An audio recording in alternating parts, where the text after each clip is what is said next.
Hi guys, how you doing?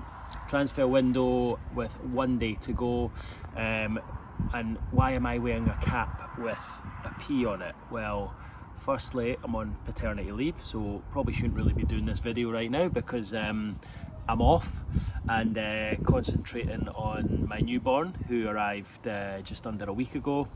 But yeah, I just thought I should jump on here and give you guys a little bit of chat about what Newcastle's current situation is with just over a day to go.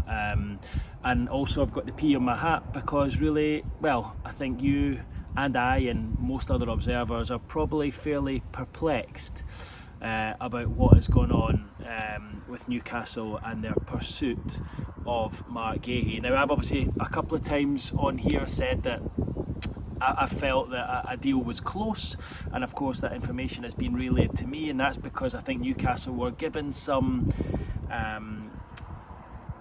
given a feeling from people involved in the deal and Crystal Palace that a deal could be done at some stage. But here we are with just over a day to go, and still Newcastle have yet to agree a fee with Crystal Palace. And myself and a few others in the media put out a story early afternoon, a line should I say, early afternoon, saying that Newcastle are pretty much ready to walk away from their pursuit of Marc Guehi, and that is because they have become tired of the whole thing, exacerbated at the length of time it's taken. I think that's 3 weeks worth of bids that have been placed, multiple bids have been put down, multiple rejections, and there's been an offer on the table sat there for well over a week now of essentially £65 million up front plus £5 million in add-ons. Now when I say up front, it's not 65 given straight to Palace, it would be broken down structured over a number of years, but £65 million plus £5 million in performance related add-ons, making Marc Guehi, should Crystal Palace accept, Newcastle's biggest transfer of all time, their record transfer. But Steve Parish and Crystal Palace, as we speak here on Thursday afternoon at 4:30, have yet to accept Newcastle's latest offer, and essentially that bid, that offer, that proposal from Newcastle sits on the table.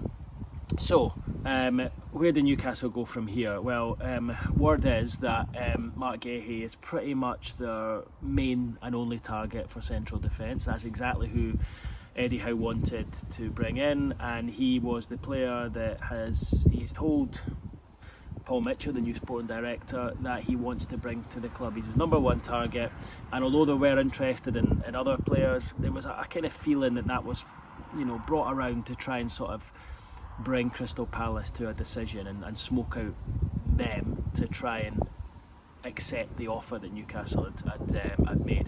But look, that hasn't happened.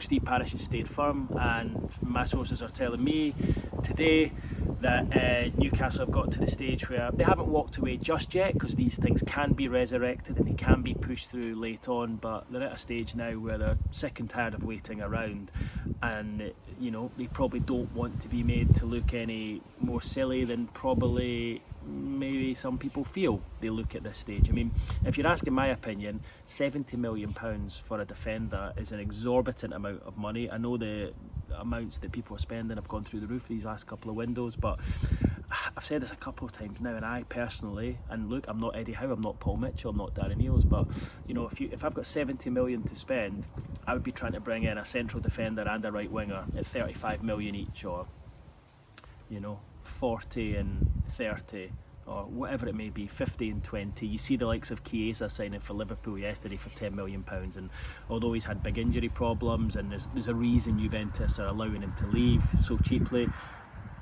you look at that, and I can understand why a lot of you guys are saying this. You look at that and you think, why can't Newcastle just pick him up for 10 million and then go for a defender for 40 or 50 that's more easily achievable than what Marc Guehi is proven to be? It's a big decision for Newcastle to go down the route of the player that they really want, but I have to say, with Eddie Howe, he's done it before. He's done it with Isak, he's done it with Tonali, he's done it with Anthony Gordon, and they've had varying degrees of success, and clearly he was the player that he'd set his heart on. Paul Mitchell wanted to deliver that. But as we sit here, as I say, they're ready to walk away from the deal if they don't get any encouragement from Crystal Palace that a deal could be struck. But the words that have been conveyed to me are that it's not dead in the water, but it's not good. So something would have to happen very quickly for the deal to be resurrected, and you would have to say they really are running out of time now. And I mean, for me, from a personal point of view, I've not missed a transfer deadline day covering Newcastle since I started this job nearly 11 years ago. So I've done 20 odd of the things, so I won't be there tomorrow, and I was a little bit thinking, I can't believe I'm going to miss the record signing, reporting on that when I'm off on paternity leave, but it looks as though it's probably not going to happen. And yeah, look, just frustrating for you guys, because I'm sick, fed up talking about Marc Guehi, fed up saying his name, fed up saying Newcastle have made another offer, it's been rejected, and it has become a huge saga. And I just think, Newcastle have to walk away now. They probably should have walked away a week or so ago, but I think they thought if they dug in, they would get their man, and they failed to do so. So look, time will tell whether they look for someone else, but it feels like they would have a lot of work to do to try and get in a central defender that they want. And Eddie Howe said a number of times how it's so important that the players they bring in can improve the starting 11. He said a number of times we're working with a very small group of players, pool of players that we're looking at. So are any of those players going to be achievable outside Marc Guehi now? Probably not. So if he was to bring someone in, it would be a makeshift. And I get the feeling Eddie Howe doesn't want to do that. I don't think he wants to waste much needed funds that he can then use in January or next summer on a player that maybe isn't the right one that he wants. I just think sometimes you need to take a chance on players, and when you're as short at the back as what Newcastle are right now, playing Emil Kraft at right centre back, if Fabian Schär picks up an injury once he's back from his suspension, you're playing Emil Kraft at centre back until Christmas. So I just think you need to take a bit of a chance bringing someone in, whether it's a loan or whether it's a short-term deal. I just think to go into the season with the defensive options they've got at the moment is pretty poor management. And talking about poor management, you have to say Darren Eales and Paul Mitchell will both be questioned, because their remit this summer was to improve the first team squad.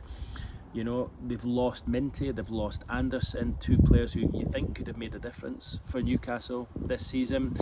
And other than the likes of Lloyd Kelly arriving for free, a couple of goalkeepers who aren't going to play, likely, I think the Greek guy Vlachodimos likely to be loaned out, and then Osula, of course, who arrived at Sheffield United. Other than these project players or players who are going to come in and be an option off the bench, Newcastle haven't improved, and this was their real chance to try and kick on this summer with a whole new accounting period after the end of that PSR